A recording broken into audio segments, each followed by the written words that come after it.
Olá pessoal, hoje o nosso conteúdo é especial, nós vamos falar com o Roberto Rodrigues. Roberto Rodrigues é engenheiro agrônomo, professor, coordenador da área de agronegócios da Fundação Getúlio Vargas. Roberto, muito obrigado em falar com a gente, espero que a gente tenha uma boa conversa, um bom bate-papo aqui. Meu prazer, Daniel.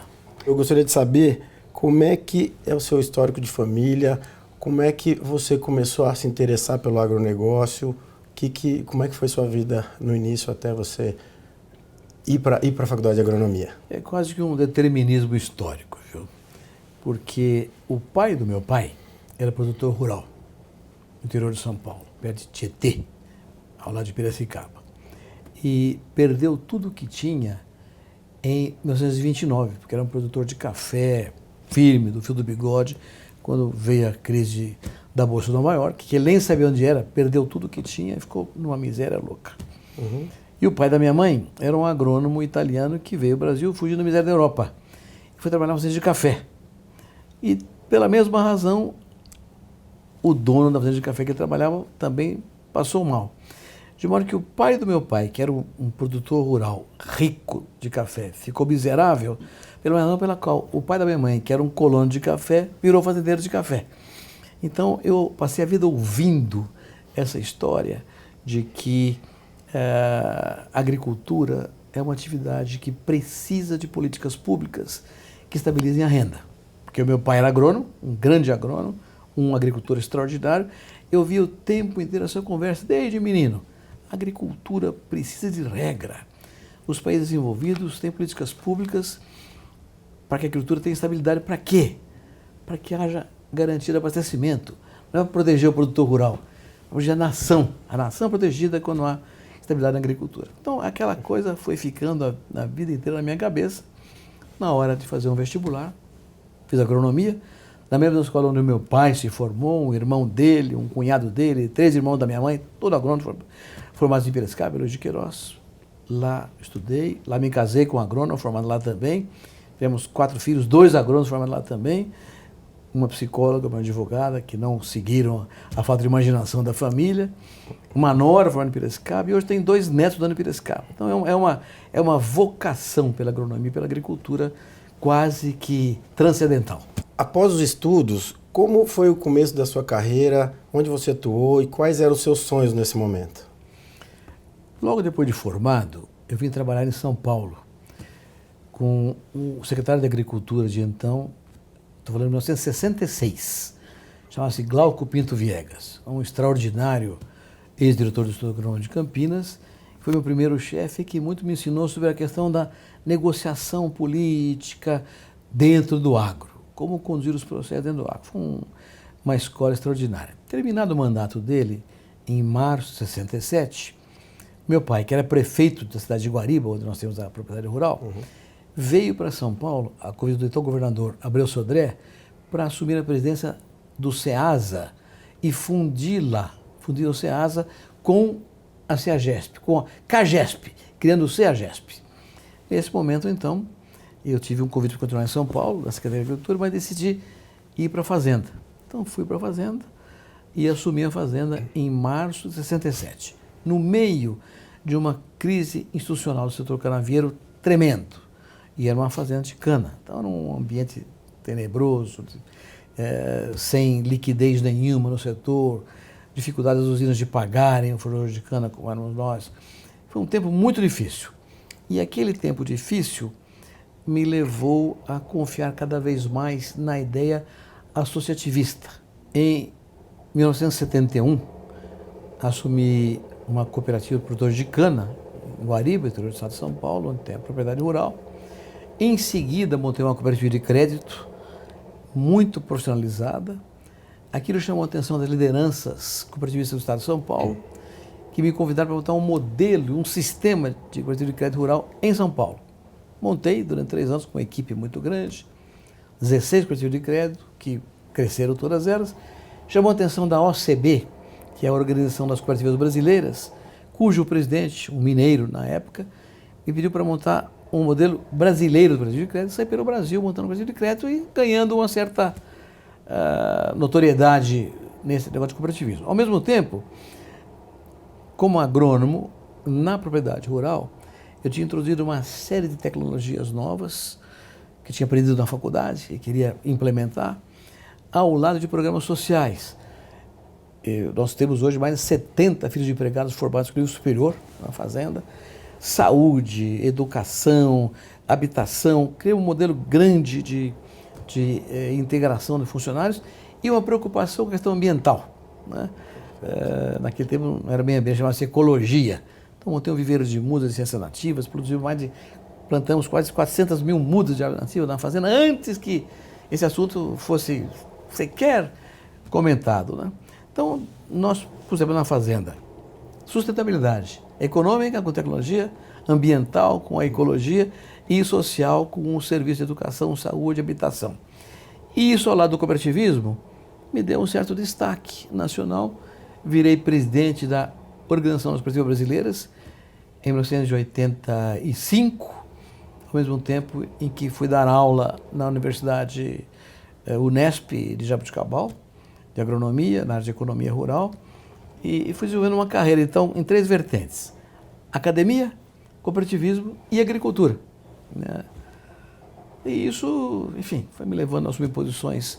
Fui presidente da Sociedade Rural Brasileira, fundei e presidi a Associação Brasileira de Agronegócio, fundei uma trade de cooperativas e presidi por um longo período, acabei virando secretário de Agricultura do Estado de São Paulo e, mais tarde, ministro da Agricultura do Brasil. Então, uma atividade bastante intensa nesses 50 anos de vida profissional.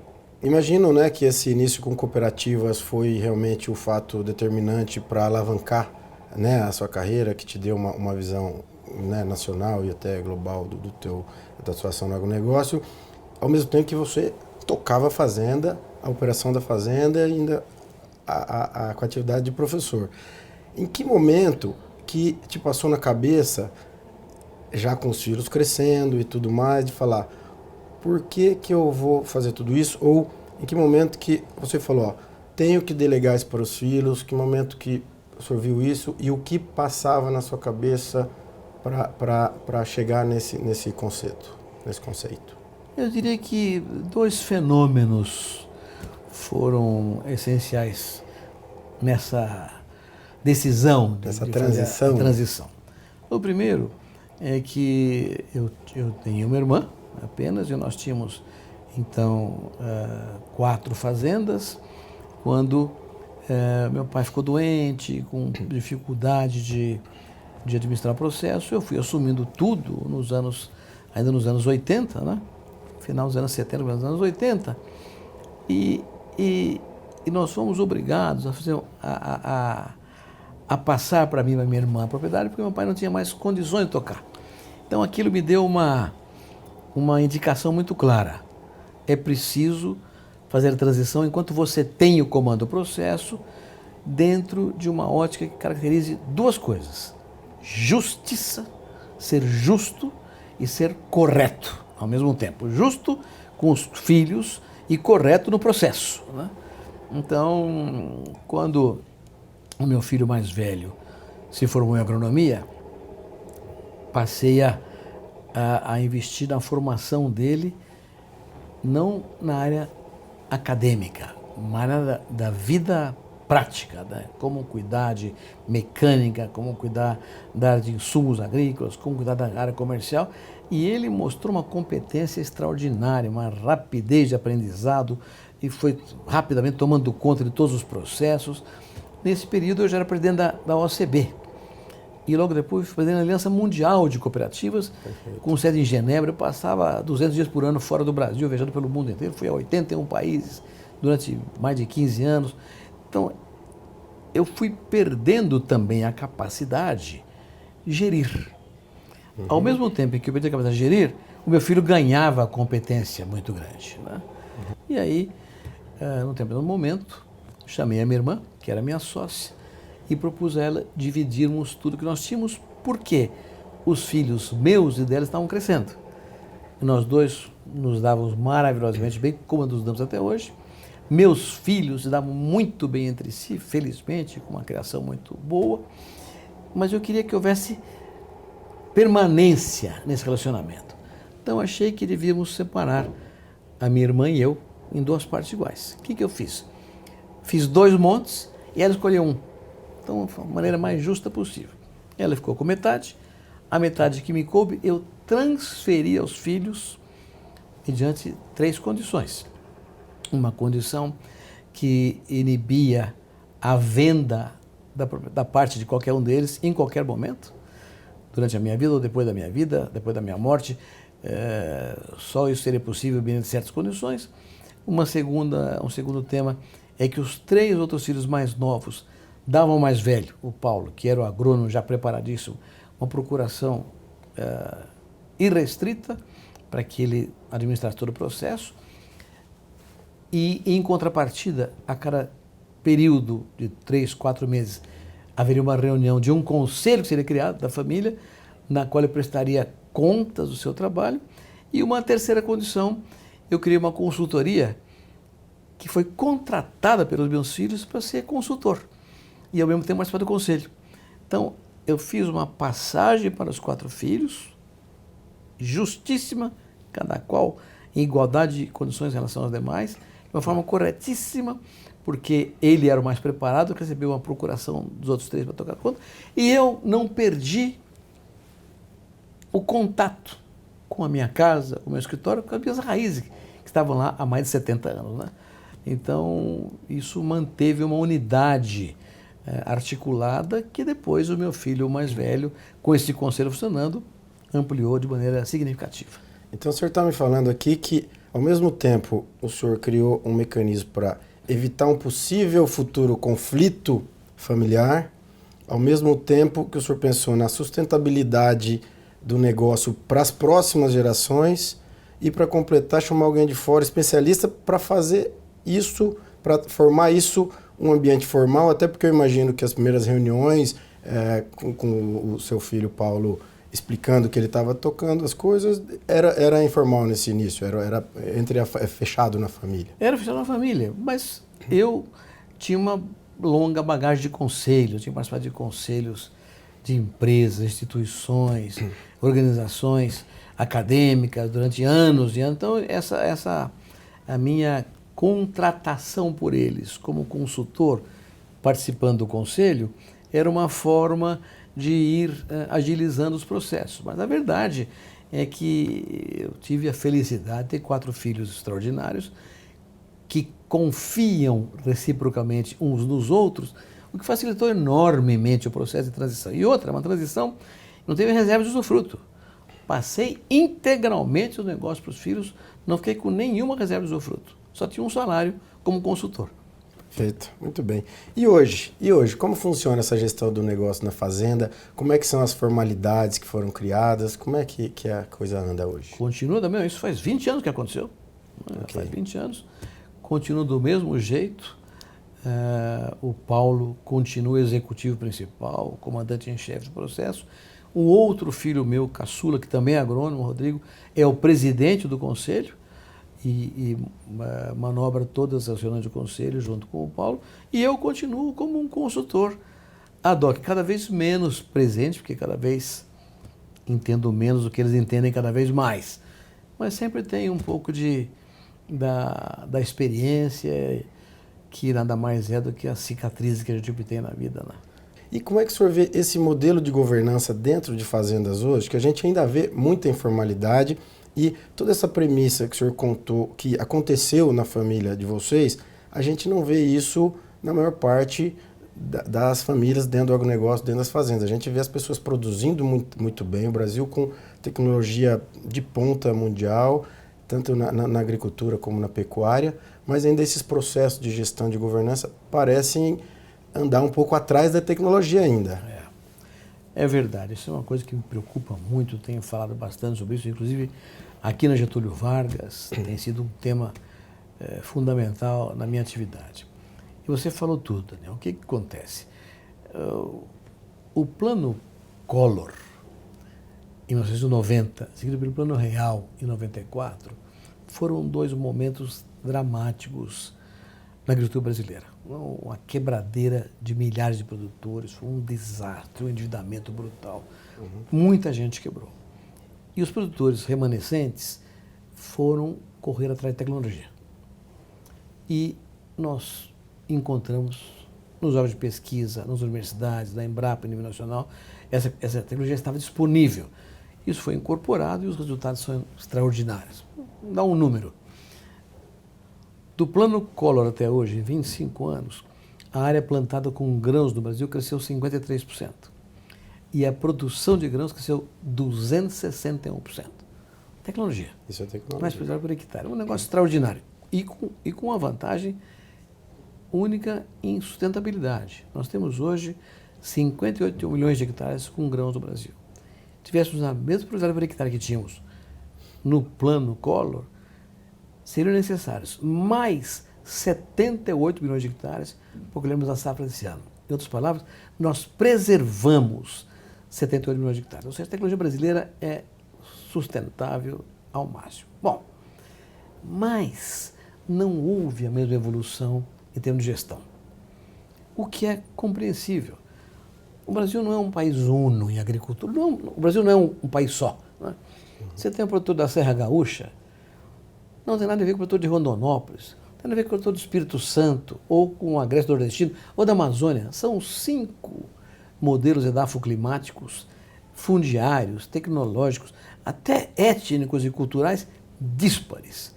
De modo que montar um modelo de gestão para essa variegada distribuição espacial da agropecuária brasileira realmente é muito complexo. Mas nós ainda não temos um modelo de gestão adequado para aquilo que o Brasil já é hoje no cenário mundial. Hoje nós somos o maior exportador mundial de açúcar, de café, suco de laranja, de carne bovina, de carne de franga, do complexo soja e tabaco. 7. Segundo em milho, quarto em suíno, e crescendo em suíno, em algodão, em milho, em flores, frutos e tudo mais. Então, o Brasil vem explodindo graças à competitividade lastreada da tecnologia, mas falta gestão.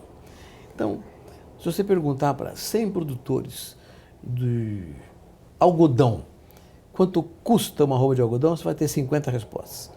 Se você perguntar como é que é a formação comercial, quem compra, quem vende, você tem N respostas. Se perguntar como é que é a aplicação financeira, ou onde é que busca o crédito rural, qual é a taxa de juros adequada, qual é a visão de gestão ambiental, ou de gestão de recursos humanos, ou de gestão de risco, ou gestão social na linha de relacionamento com funcionários, com a sociedade, tem um amplo espectro de gestão, precisa ser mais trabalhado.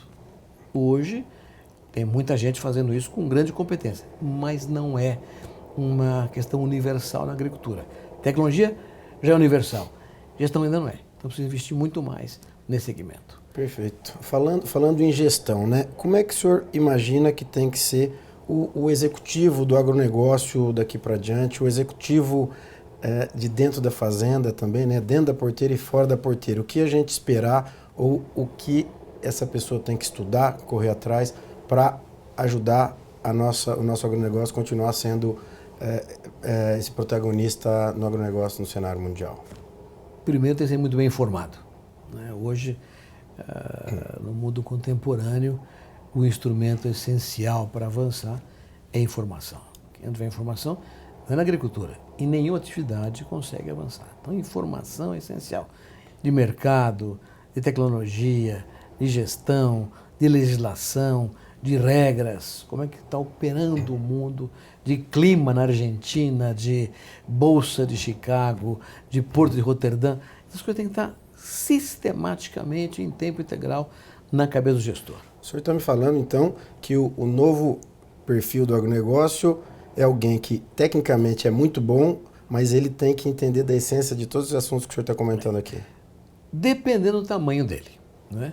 Se for um pequeno produtor, é evidente que não terá escala para buscar todo esse tipo de conhecimento. Então ele tem que encontrar isso na cooperativa, na associação, na entidade associativa onde ele esteja participando, que é uma questão relevante no mundo contemporâneo também. Com a economia globalizada, as margens por unidade de produto agrícola são cada vez menores, dada a competição. Então, o produtor faz a renda na escala. O pequeno produtor, por definição, não tem escala. Então, ele vai ser um marginalizado do processo? Não. a única saída é ele obter escala no conjunto com seus irmãos, numa cooperativa, numa associação, numa empresa de integração convencional. E que recado o senhor daria para os patriarcas, para os sucessores ou mesmo para os herdeiros, né, nas famílias do agronegócio, para que aquele negócio, a fazenda, o negócio dentro de casa continue sustentável pelas próximas gerações? Qual é a ideia, qual que é a opinião do senhor? Em primeiro lugar, reiterar a necessidade de conhecer tecnologia e gestão, com inserção social adequada, da qual a sustentabilidade seja um tema central. Hoje, competitividade depende de sustentabilidade. Então, tem um critério essencial. E um comentário para responder a tua pergunta é o seguinte: na Europa hoje, os velhos agricultores não encontram sucessores. Não querem ficar na atividade rural, são pequenas propriedades, a renda é relativamente pequena e a busca de resultados financeiros em outros setores de atividade econômica leva os jovens a sair da agricultura. Esse fenômeno ainda não está acontecendo no Brasil, mas tende a acontecer. Então, hoje na Europa, 1/3 da produção agrícola já se dá por arrendamento de terra.